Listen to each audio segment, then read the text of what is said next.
Olá, tudo bem com vocês? Vamos dar início à nossa última aula da disciplina Sociologia da Educação, aqui para o curso de licenciatura em Matemática. Eu espero que a experiência tenha sido interessante para vocês, né? Tudo foi pensado com muito carinho, as indicações de leitura, as discussões, os fóruns. Então, eu espero que tenha representado um processo de amadurecimento para vocês aí nessa caminhada rumo à docência, né? Então,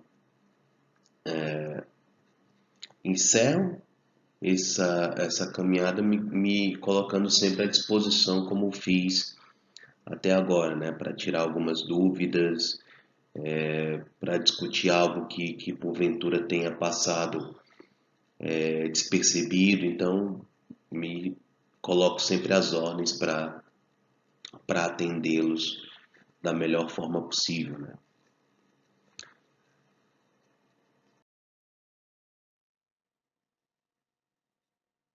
Então hoje nós vamos falar sobre três temas muito interessantes e que estão cada vez mais presentes, não só em se tratando de temática para discussão em sala de aula, mas estão presentes como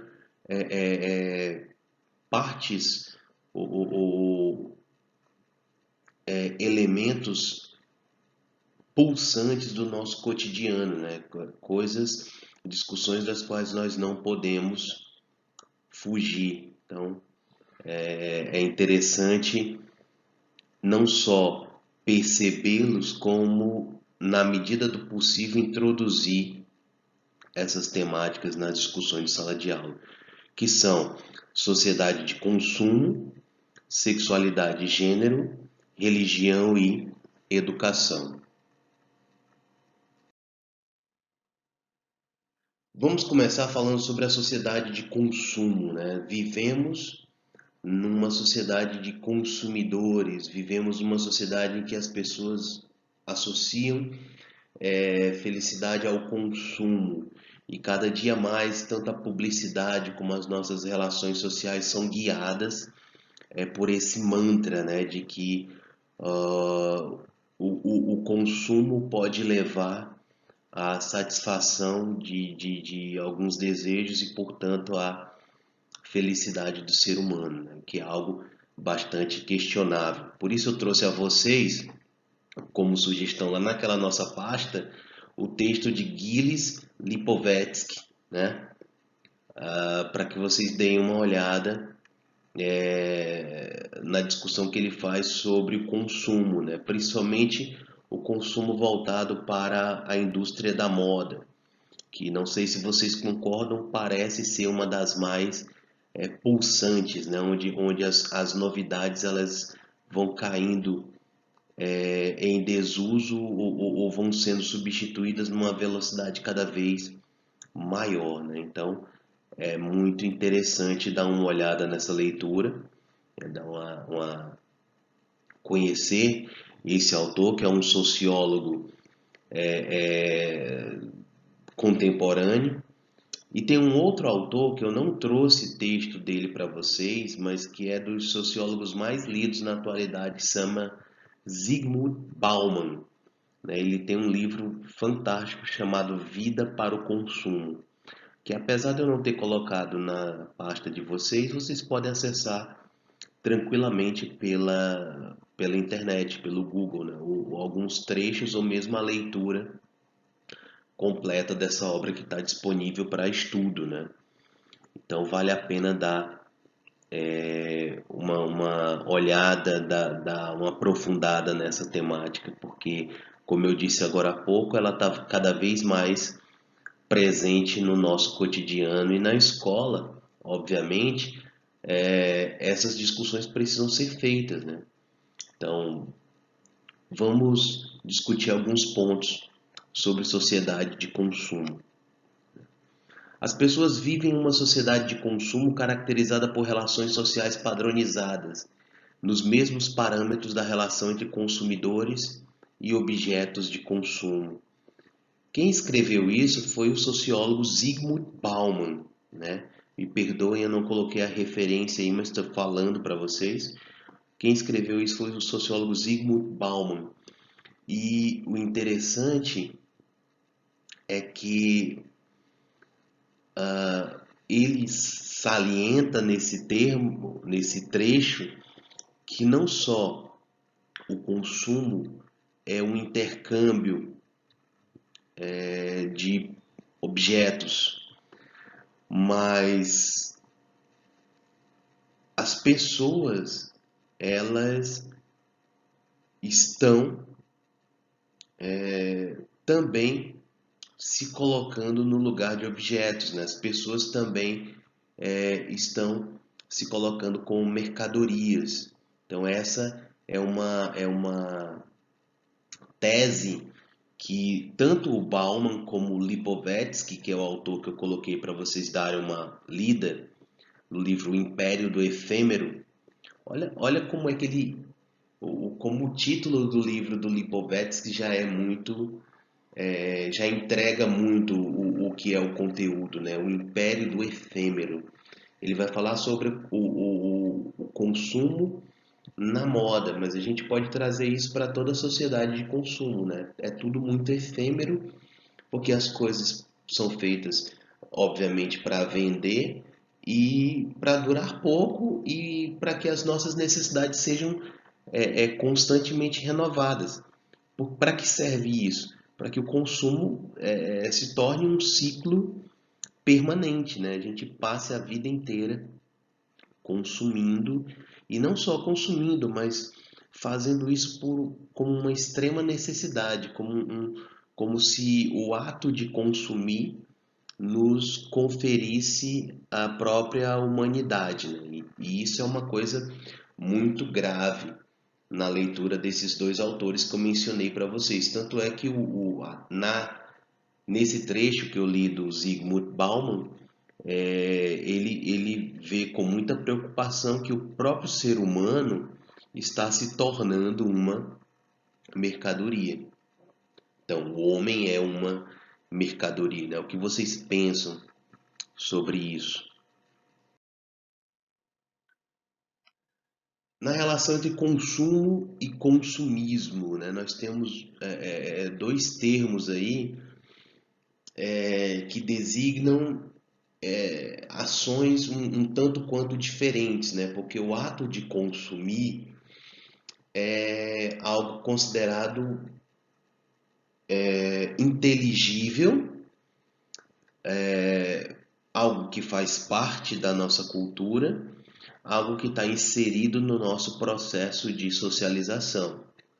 No entanto, o consumismo é uma extrapolação, é quando isso é exacerbado, quando isso se torna um comportamento quase incontrolável.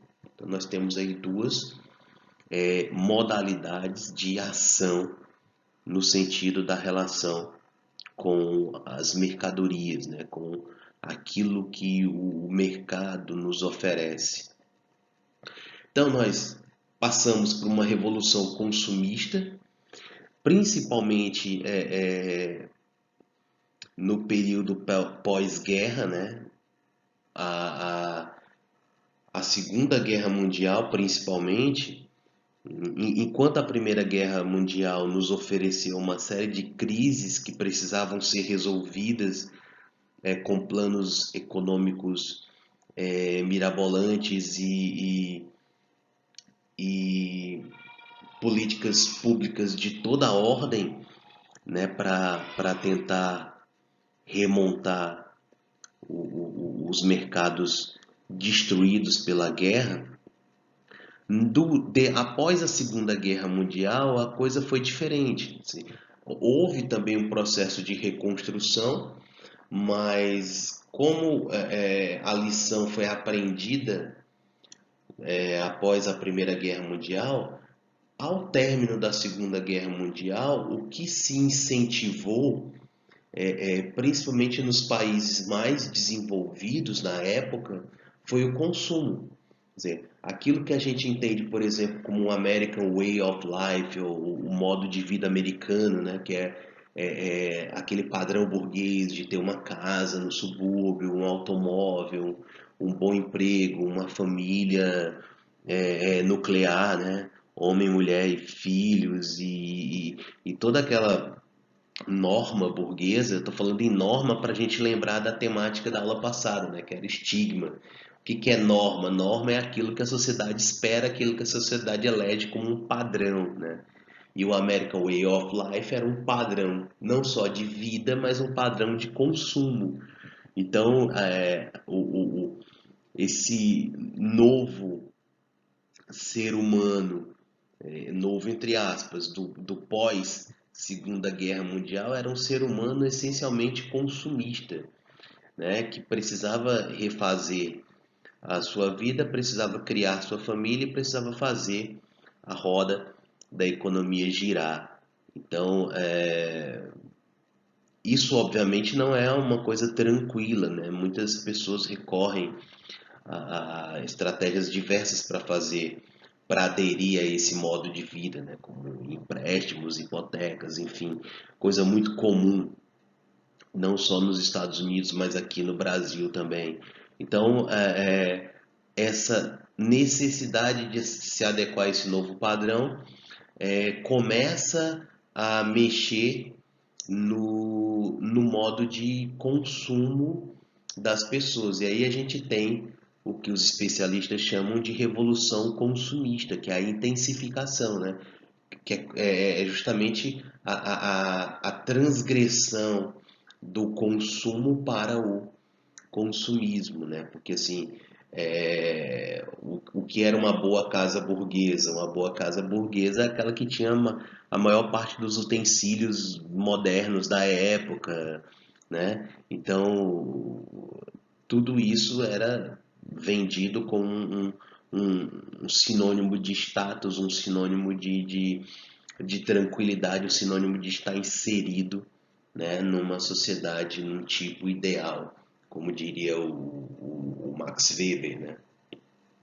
Insaciabilidade, a impressão que dá, e isso pode ser constatado numa simples observação dos nossos comportamentos cotidianos, que nunca tá bom. Assim, a gente nunca tá feliz com aquilo que consegue consumir. A gente sempre cria novas necessidades e o mercado nos ajuda bastante nisso, porque o próprio mercado já cria os dispositivos para que as nossas necessidades sejam renovadas. E aí nós temos o exemplo de dois, aliás, de uma dessas ferramentas que o mercado cria para nos causar cada vez mais ansiedade, que é a obsolescência programada ou planejada, como dizem alguns. O que seria isso? São produtos feitos para não durar muito tempo, são produtos feitos para estragar num prazo mediano. Por que que eu digo mediano? Porque não pode ser tão rápido para causar frustração no consumidor e nem pode ser tão demorado para não causar frustração em quem vende, né? Então tem um intervalo de tempo calculado aí em que um determinado item se mantém funcional, se mantém atrativo para as pessoas, perdão, pessoal, se mantém atrativo para as pessoas e isso é feito de forma deliberada, não é ao acaso, né? Só um instante, vou beber uma água.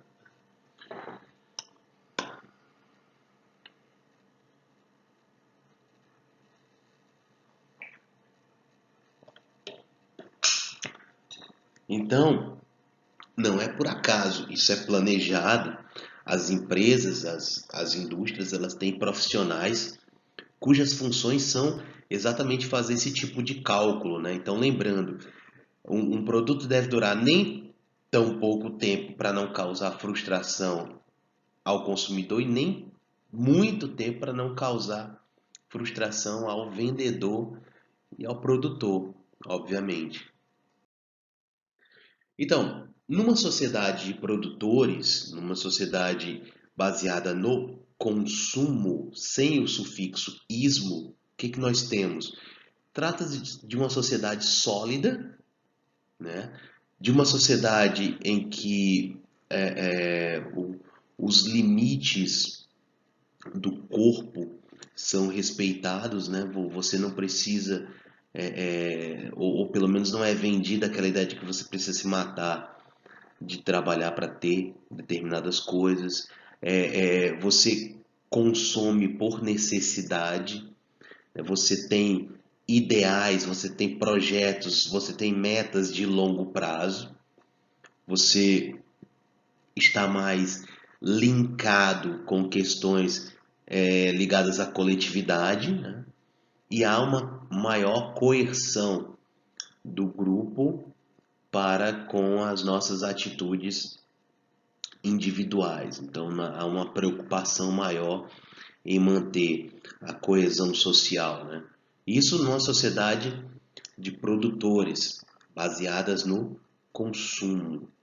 Numa sociedade de consumidores baseada no consumismo, a coisa já é muito diferente. Então, trata-se de uma sociedade líquida, e líquida é um adjetivo que o Zygmunt Bauman, aquele autor que eu acabei de mencionar para vocês, utiliza com frequência para falar sobre a fragmentação dos laços humanos, da fragmentação das relações humanas, porque a gente pensa cada vez mais em si e como nós observamos o outro também como uma espécie de mercadoria, esse outro torna-se cada vez mais descartável, né? Então, os nossos laços, mesmo aqueles laços de afetividade, eles são muito mais frágeis, eles são muito mais fluidos do que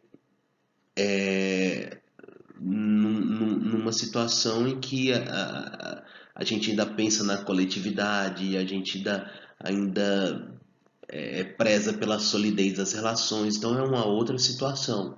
Então, nessa sociedade consumista, nessa sociedade de consumidores, as relações sociais são cada vez mais fragilizadas, né?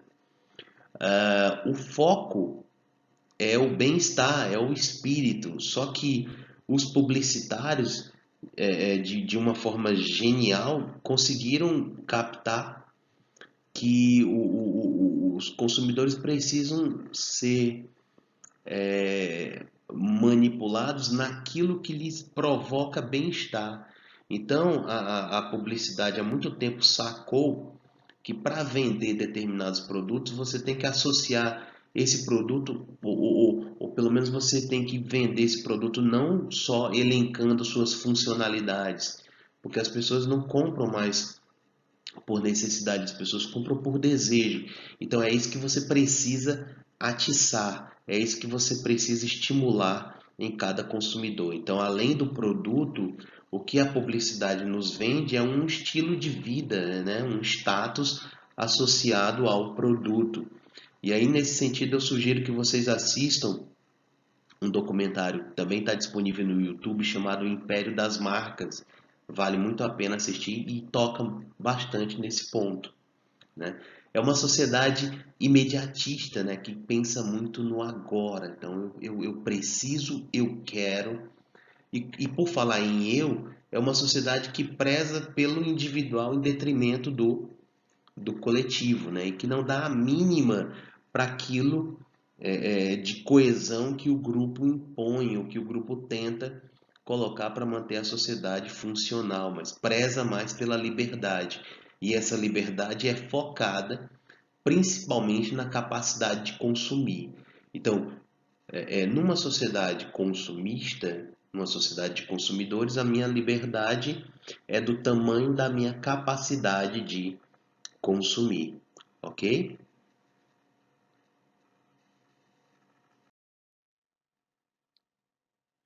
Então, quais são as preocupações? Quais são as diretrizes numa cultura consumista, né? Existe uma necessidade urgente de reconhecimento e pertencimento, Parece que quanto mais você consome determinadas marcas ou determinados produtos, é maior a sua possibilidade de reconhecimento e de pertencimento a determinados grupos, né? A gente consegue observar isso muito em crianças e adolescentes, principalmente, mas entre os adultos também há os nichos, né? Quais aparelhos de smartphones eu devo utilizar para parecer mais interessante, enfim, existe esse tipo de associação, né?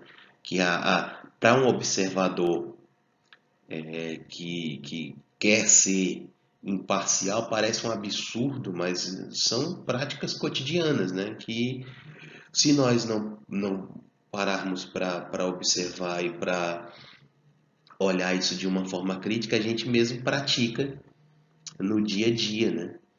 Então a gente quer estar permanentemente à frente, a gente quer estar inserido. Então essa inserção está ligada à possibilidade que a gente tem de acompanhar as tendências. E está aí uma palavra-chave numa sociedade consumista, né? Que é a tendência. Você precisa acompanhar tendências. E aí eu lhes remeto novamente ao livro do Lipovetsky, né, que fala do mercado da moda, né, nada mais efêmero que o mercado da moda. Velocidade, excesso, desperdício são figuras, são características que ilustram bem a nossa sociedade, cada dia mais consumista, né? Mas só que isso produz uma relação muito perigosa, né? Que envolve desejo, aquisição e descarte. Ao mesmo tempo que a gente compra mais, a gente produz mais lixo, a gente produz mais futilidades, inutilidades. Isso tem um impacto, não só um impacto moral, psicológico, mas um impacto ambiental mesmo, né? Nunca se produziu tanto lixo como a gente faz agora. Isso é preocupante no quesito novas gerações, né? Como é que a gente está deixando o planeta para os que estão chegando aí? Será que eles vão poder usufruir desse planeta? É por isso que nas características que eu coloquei no quadro anterior fala, né? A gente está muito imediatista, né? A gente não está pensando a longo prazo. E a prova disso é o consumo desenfreado. A vida de consumo não se refere à aquisição e à posse, mas sim a estar em movimento. As pessoas não querem adquirir coisas simplesmente pelas suas utilidades, mas pelo status pelo fato de estar inseridas baseado naquilo que se consome. E aí, como a gente não tem muito tempo para discutir com detalhes cada temática, eu vou dando algumas pinceladas em cada uma delas para poder caber no tempo que a gente dispõe. Então a gente dá um stand-by na questão do consumo e vamos falar sobre sexualidade e gênero, como eu havia prometido, né? Então, para que isso aconteça, a gente precisa dominar alguns conceitos básicos. Vamos a eles. Sexualidade envolve, além do corpo, a história, costumes, relações afetivas, cultura. É mais do que sexo, é uma parte biológica que permite a reprodução, né? Gênero, construção de atitudes, expectativas, comportamentos com base no que a sociedade atribui o masculino e feminino, marcado pela hierarquia do masculino sobre o feminino. A gente está falando das sociedades patriarcais, né? No caso, a nossa sociedade, o Brasil é extremamente patriarcal. A história do Brasil foi erguida à luz do patriarcado, né? Somos um país extremamente conservador, patriarcal e racista, né? Por conta das nossas características históricas. Diversidade sexual, diferentes possibilidades de expressão da sexualidade. Heterossexualidade, homossexualidade, bissexualidade, assexuados. É o que a gente tem mais visto ultimamente. O surgimento de novos termos para dar conta dessa diversidade sexual e da reivindicação que grupos fazem a cada momento de visibilidade e respeito. É muito mais do que uma questão de, de liberdade sexual, mas uma questão de cidadania, né? De reconhecimento, respeito e garantia de direitos. Então, é importante ter isso em mente para que você não menospreze as manifestações, as reivindicações, né? Mesmo aquelas feitas de formas não convencionais, mas cujo objetivo principal é justamente essa luta pelo reconhecimento, pelo respeito, pela inserção, que é uma luta extremamente justa, né? E precisamos estar atentos a essas demandas, né? Outro conceito importante é o de identidade de gênero. A apresentação de cada um sobre como se sente em relação ao masculino e ao feminino, ou ambos, independente do sexo biológico e da orientação sexual.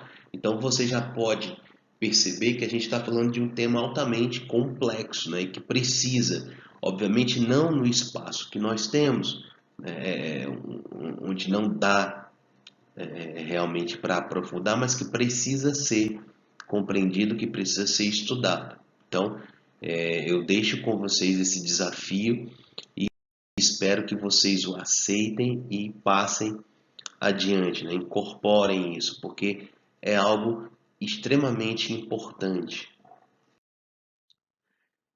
E aqui nós temos um outro item que fala sobre tipos de violência, e nós vamos entender mais adiante por que eu trouxe esses dados junto com os conceitos relacionados à sexualidade de gênero, ok? Mas vamos falar um pouquinho dos tipos de violência. Nós temos a violência doméstica, que é a violência entre pessoas que coabitam em determinado espaço. É um abuso físico ou psicológico de um membro de um núcleo familiar em relação ao outro, com o objetivo de manter poder ou controle. Pode ocorrer por meio de ações ou omissões. Essa violência doméstica está cada vez mais comum. E como nós vivemos num país patriarcal e machista, é muito comum que os homens sejam os algozes nesse processo. Eu estou dizendo que é muito comum, não estou dizendo que é sempre assim, né? Eu estou falando de tendência, de probabilidade e estou falando baseado em estatísticas, né? Mas a violência doméstica, ela tem múltiplas faces, né? Estou só dando um exemplo de como ela pode ocorrer, ok? Tem a violência física, que é a ofensa à integridade ou à saúde corporal, né? Que é quando há agravo realmente físico, quando há algum tipo de prejuízo físico impelido a alguém por outra pessoa. Temos a violência psicológica, que causa danos emocionais e diminuição da autoestima, ou que lhe prejudique e perturbe o pleno desenvolvimento ou que vise degradar ou controlar suas ações, comportamentos, crenças e decisões, mediante ameaça, constrangimento, humilhação, manipulação, isolamento, vigilância constante, perseguição, insulto, chantagem, ridicularização, exploração e limitação do direito de ir e vir, lhe causando prejuízo psicológico. E temos a violência patrimonial, perdão pelo erro de grafia, mas entendam, violência patrimonial, ok? Que é a retenção, subtração, destruição parcial ou total de seus objetos, instrumentos de trabalho, documentos pessoais, bens, valores e direitos ou recursos econômicos.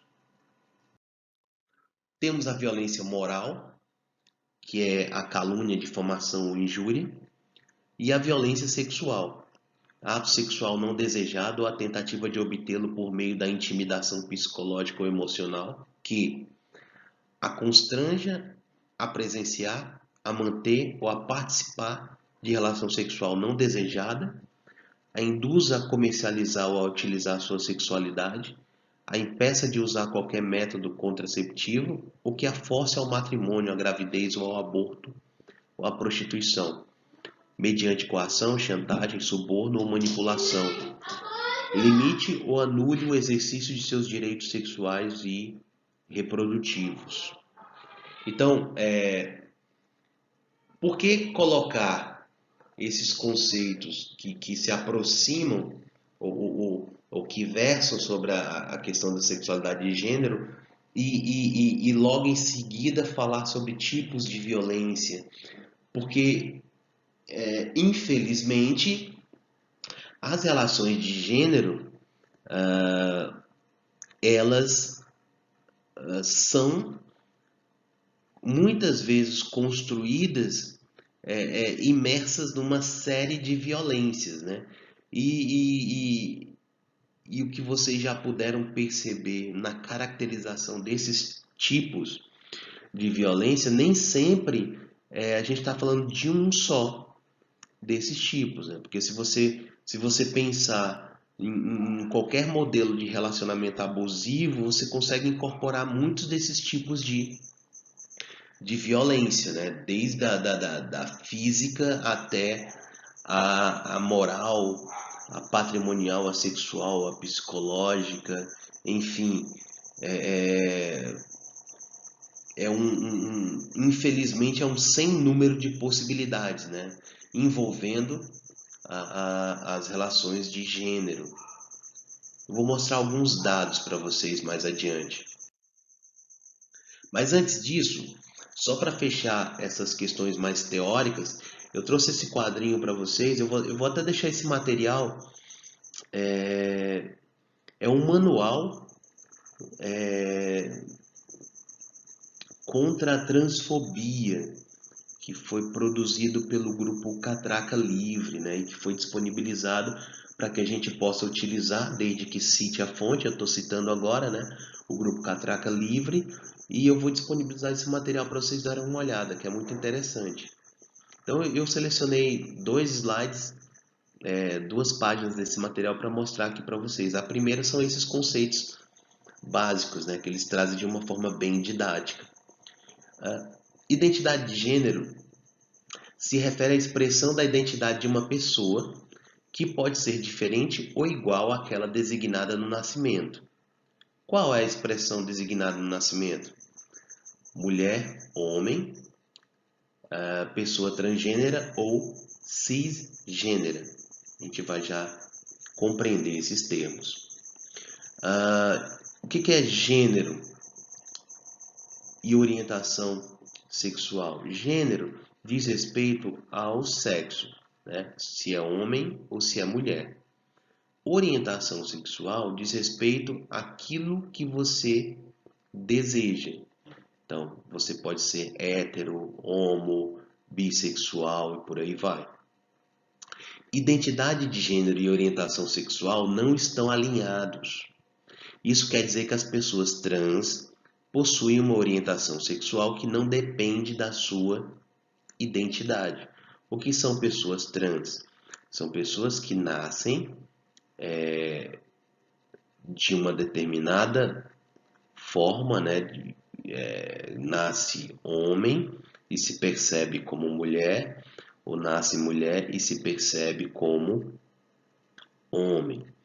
E além disso, elas vão incorporando características que a sociedade considera como características de homens e mulheres. Elas vão incorporando isso às suas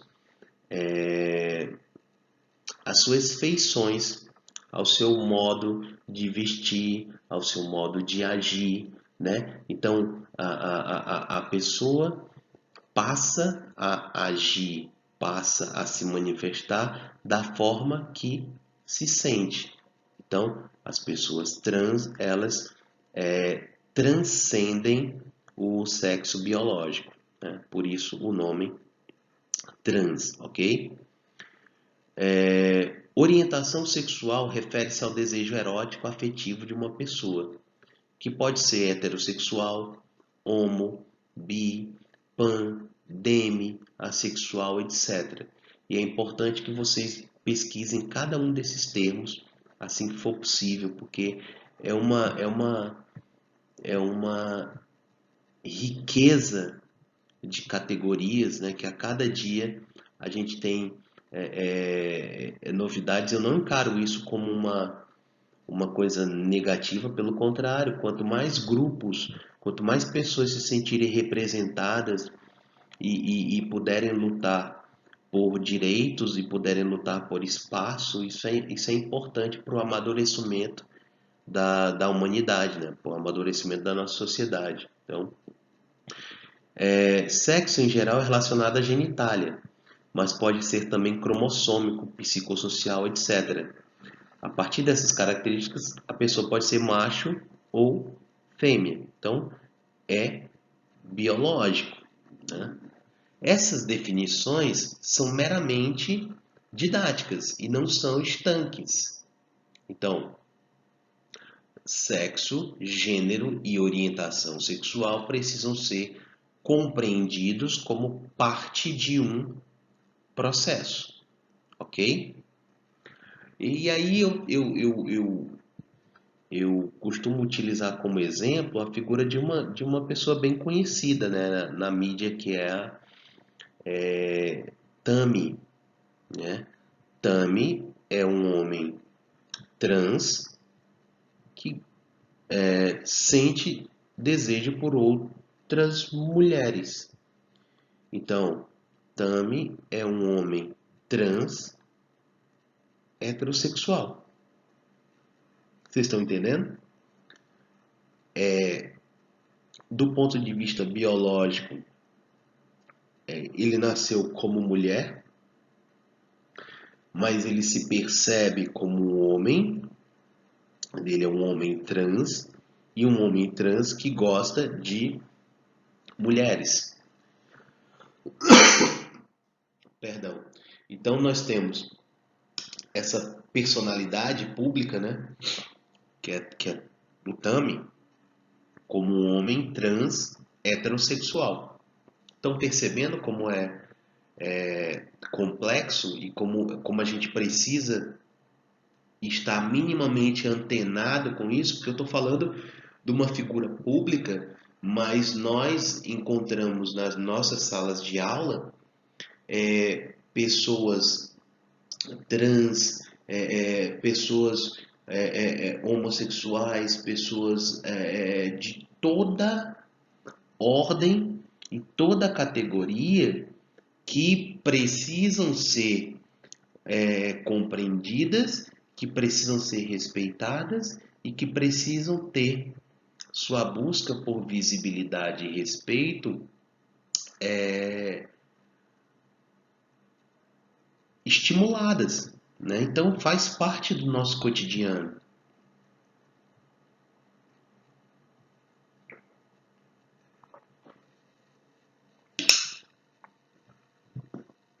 Vamos adiante. Homofobia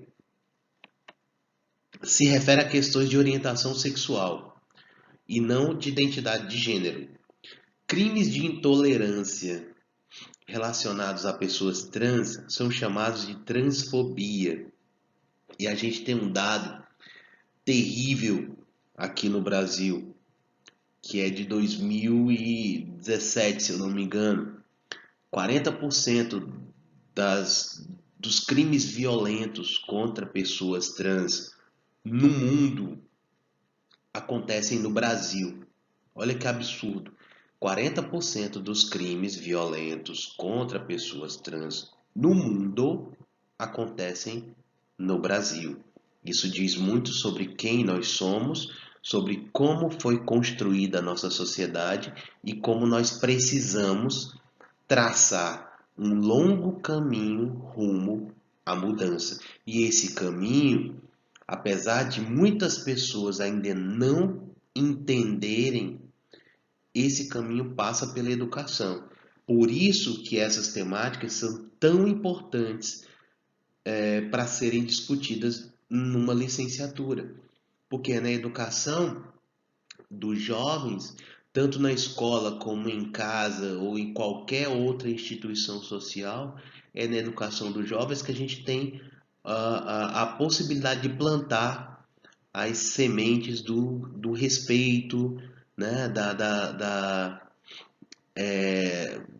igualdade, da compreensão da diversidade social, da diversidade sexual, da diversidade de raça, de etnia, da diversidade religiosa, da diversidade política, enfim, de todas as diversidades, de todas as diferenças presentes em nossa sociedade. Então, se a gente não começar pela educação, a gente está fadado ao fracasso, porque isso não acontece só por força de lei, infelizmente. Porque leis nós temos algumas boas, outras nem tanto, mas nós já temos algumas e elas não são suficientes para mudança de mentalidade. Mudança de mentalidade é algo que ocorre no processo educacional. E quando eu falo educacional, não estou falando só de escola formal, do processo educacional como um todo, né, do processo de socialização.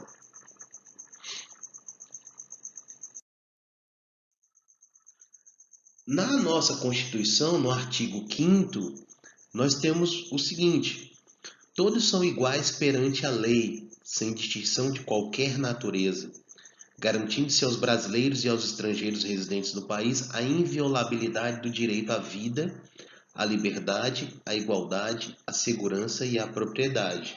Isso está expresso na nossa Carta Magna, né? Nós não estamos forçando a barra ou inventando alguma coisa. Então, o direito à diversidade está garantido pela Constituição. O que a gente precisa é evidenciar, vivenciar isso e apostar numa educação voltada para o respeito às diferenças, às diversidades, né? Já que todos somos iguais perante a lei. Número de mortes de transexuais no mundo entre 2008 e 2014. Olha a discrepância entre o Brasil e o segundo colocado, que é o México. Então, de 689 mortes entre 2008 e 2014, a 194 no segundo colocado. Só lembrando que o México é considerado um dos países mais violentos do mundo. Mas olha só como é que o Brasil se coloca nesse processo. Então, isso confere com o dado que eu acabei de colocar para vocês. Então, quase metade das mortes violentas de pessoas trans que ocorrem no mundo dos crimes violentos acontece no Brasil. Está aqui. São dados infelizes, né? Mas estão aí para nos ensinar alguma coisa, né? Mortes de LGBTs em 2017. 445 em 2017. Muita gente. E, não por coincidência, o maior número de óbitos está nas maiores cidades, nos maiores estados do Brasil, né? Então se destacam aí São Paulo, Minas Gerais e a Bahia, depois o Ceará e o Rio de Janeiro. Quer dizer, grandes estados e com uma quantidade enorme de crimes, de assassinatos de pessoas LGBTs. Então, muitas vezes esses crimes são motivados pela simples condição, é, é, é, por, trans, por motivação, como diz aí na legenda do gráfico, né? Motivação homotransfóbica, né? Parece absurdo, parece surreal, mas é um dado que nós temos recente no Brasil. Isso tem mudado? Isso tem melhorado? Infelizmente, não. Por isso que a gente precisa, com urgência, discutir cada vez mais esse tipo de intolerância, né?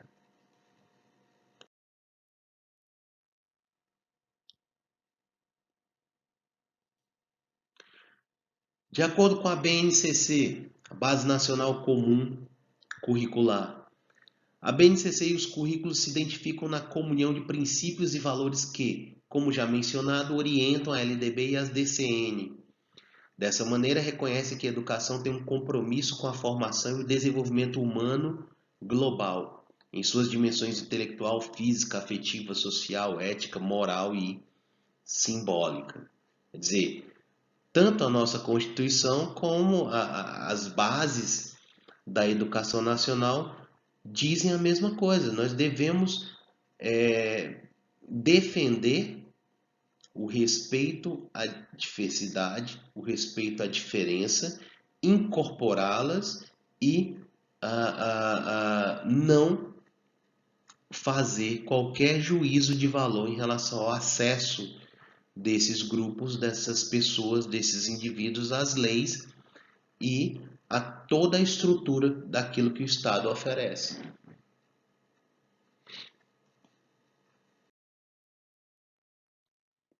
E aí você tem uma notícia, né, que é algo interessante no meio de tanta barbárie, né? Primeira diretora transexual dirige escola em São Paulo com apoio da comunidade, né?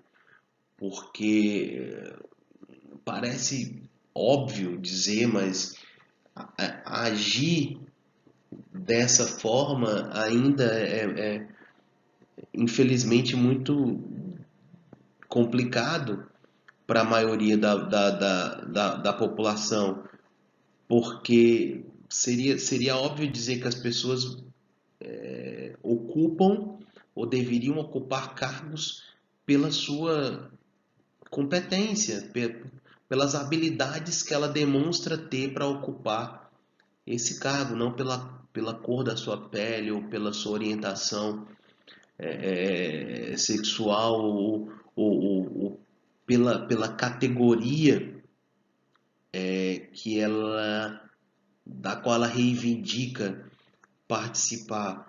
Seria óbvio dizer isso, né? Pessoas competentes, pessoas reconhecidas pela comunidade devem ocupar as posições que lhes fazem jus, mas infelizmente no nosso país isso é tão raro, tão incomum, que uma notícia como essa ganha destaque, né? Mas a gente precisa realmente dar visibilidade para ver se a gente consegue quebrar algumas barreiras, se a gente consegue avançar, né? No sentido de ser mais humano no trato com a diversidade, né? Não vou dizer nem com os diferentes, porque fica parecendo que existe uma norma e que a gente precisa tolerar aquilo que foge à norma. Não é assim que funciona.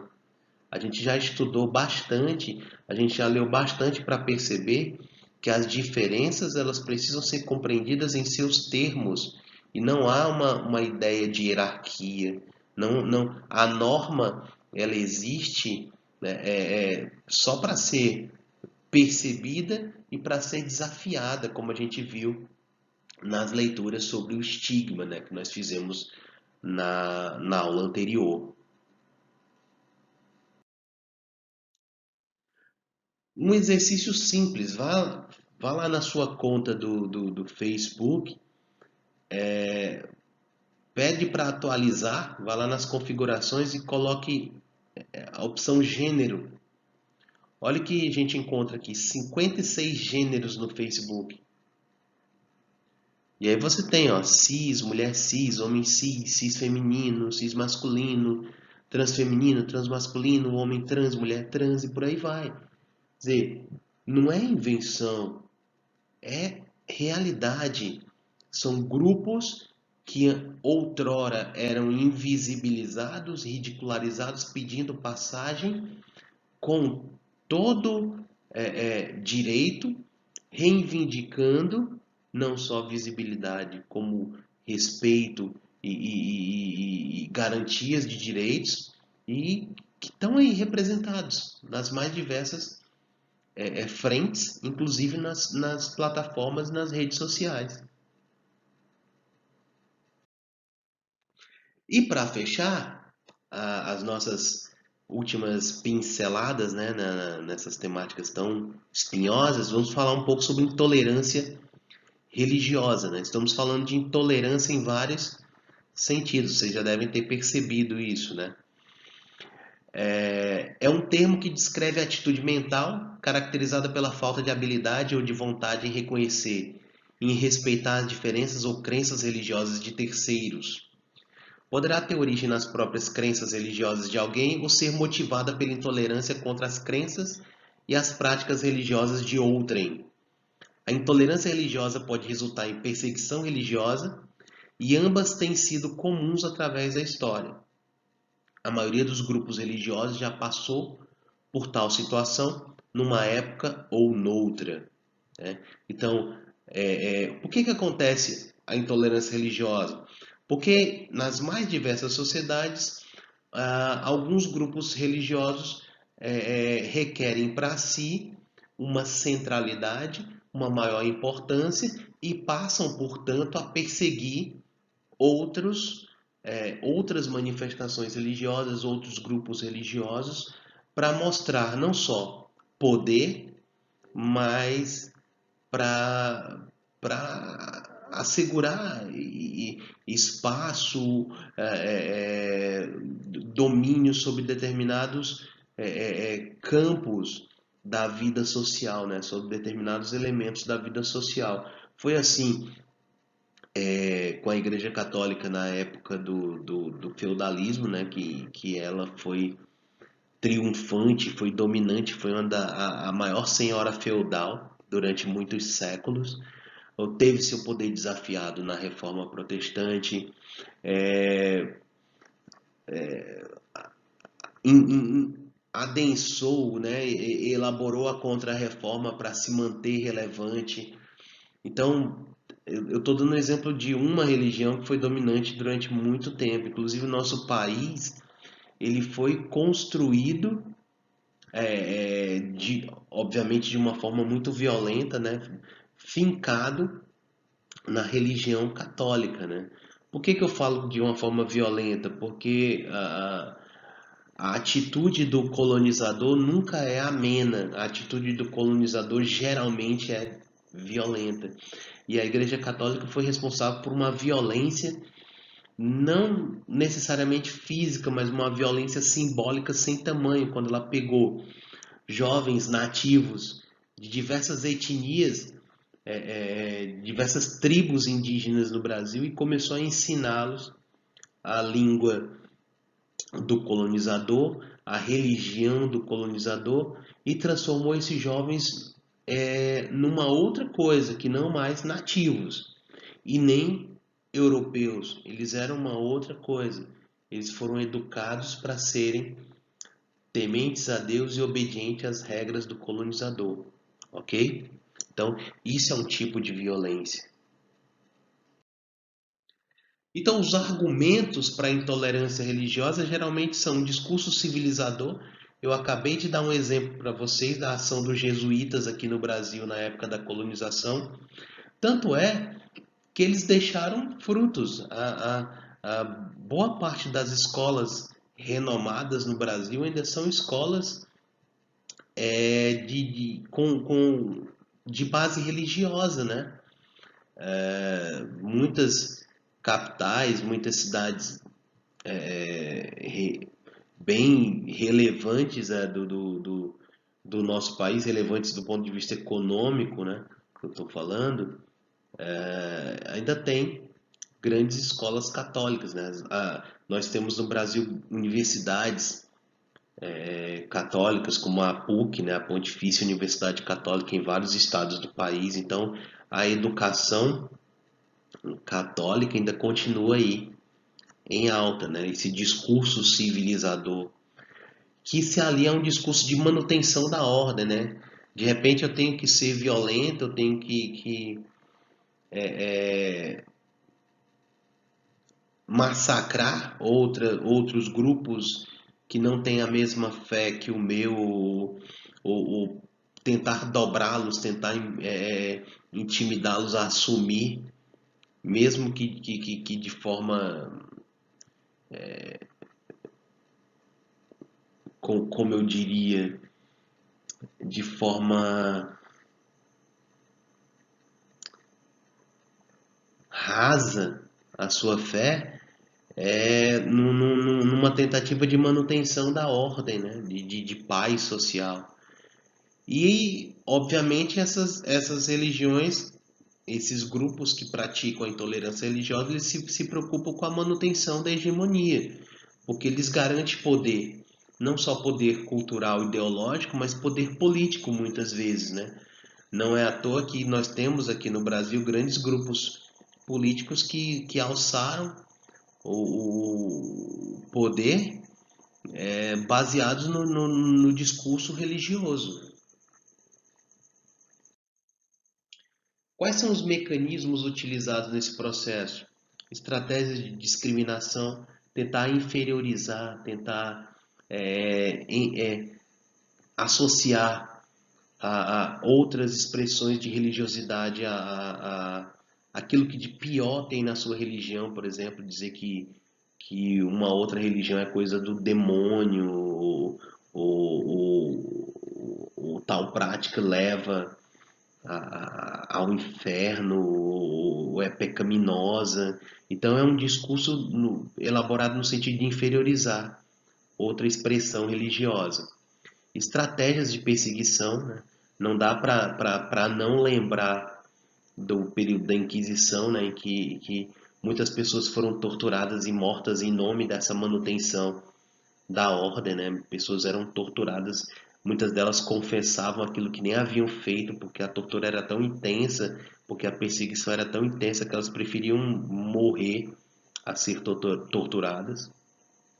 Deslocamento do campo religioso para o campo cultural e lúdico, né? Folclore. Quer dizer, eles tentam inferiorizar outras expressões religiosas a ponto de querer transformar isso em crendice, em tradição popular, em folclore, em algo que eles consideram menor, ou menos expressivo, menos abrangente, né? São estratégias de domínio cultural.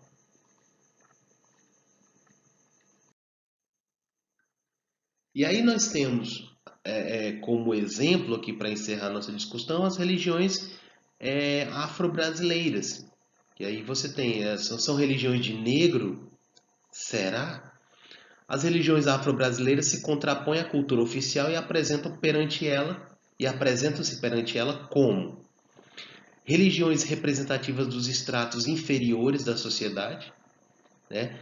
Durante muito tempo, a religião dominante no Brasil, a religião católica tentou inferiorizar, então era coisa de pobre, né? E era coisa de quem contestava a Igreja Católica. Então você não podia ter curiosidade, você não podia se aproximar, porque você estava praticamente pecando, que é o que diz o segundo item aí. Contestadoras da autoproclamada universalidade da religião católica. Quer dizer, por contestarem, elas eram inferiorizadas, elas eram subjugadas, elas eram ridicularizadas. Não é à toa que a gente chama, algumas pessoas chamam até hoje aqueles que são ligados a religiões afro-brasileiras de macumbeiros, né, num tom pejorativo. Isso não foi construído à toa, isso é um mecanismo discursivo potente. Só que, respondendo à pergunta, são religiões de negro? Vejamos. Olha esse gráfico aí, que interessante. Composição racial das relações das religiões afro-brasileiras em 2010, de acordo com o IBGE. Então, o candomblé, essa linha verde são os pardos, essa linha vermelha são os pretos e essa linha azul são os brancos. Olha a quantidade de brancos inseridos no candomblé. Se vocês perceberem, ultrapassa nessa representação gráfica a quantidade de negros. E na Umbanda, a coisa é mais impactante impactante ainda. Olha só, a mesma história. A linha verde representa os pardos, a linha vermelha representa os pretos e a linha azul representa os brancos. Mais de 50% dos praticantes da Umbanda no Brasil são brancos.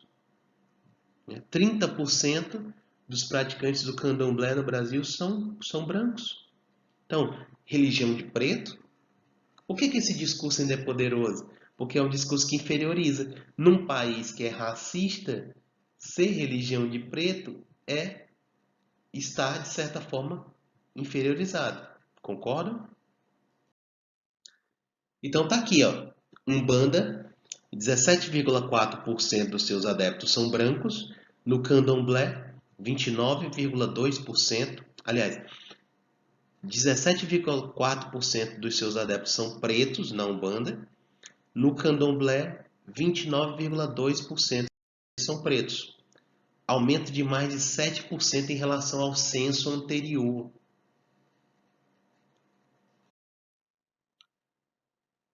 Na Umbanda, 45% de negros e 54% de brancos. No Candomblé, brancos representam 30% e negros 68,5%. A Umbanda e Candomblé juntos, de acordo com o censo, tem 574.694 adeptos. Destes, 297.988 são negros, 51,8%, e 271.196 são brancos, 47,2%. Um detalhe, o censo só dá conta daqueles indivíduos que se autodeclaram pertencentes a uma determinada religião.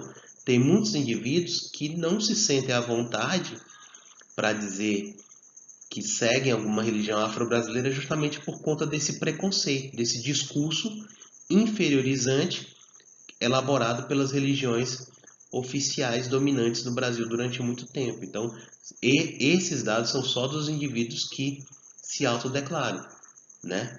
Então, oficiosamente, esse número ainda pode ser esses números podem ser ainda muito maior, ok? Então, era só um pouco daquilo que eu queria trazer. Espero que vocês tenham aproveitado bem as discussões e que vocês possam, na medida do possível, se aprofundar nessas temáticas, ok? Então, desejo sucesso para vocês e nos vemos aí futuramente, quem sabe, né? Tudo de bom e até a próxima.